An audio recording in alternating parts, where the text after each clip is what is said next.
গত ব্লগে আপনারা দেখতে পেরেছেন আমার হাজবেন্ডকে নিয়ে একটু কঠিন সময় পার করছিলাম, কিন্তু তার সাথে আসলে কি হয়েছে সেটা শেয়ার করা হয়নি। তো তাই জানতে পারবেন আজকের এই ব্লগে। আশা করছি পাশেই থাকবেন।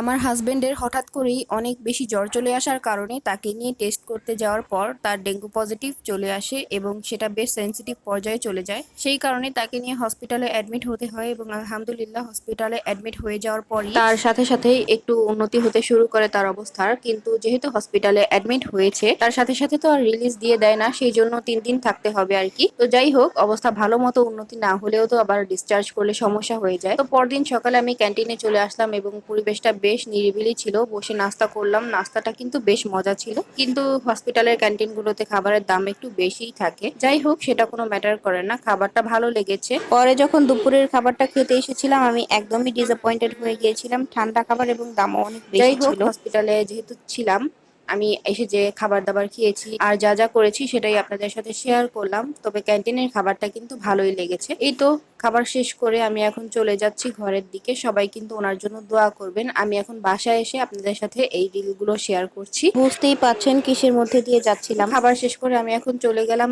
এবং চাটা আমি উপরে এসেই খেয়েছি, সেই সাথে একটু আমি বাইরের পরিবেশটাও দেখছিলাম। আজকের ব্লগটা এ পর্যন্তই। ভালো লাগলে পাশে থাকবেন এবং আমার ভিডিওতে একটি লাইক দিয়ে যেতে ভুলবেন না। আল্লাহ হাফিজ।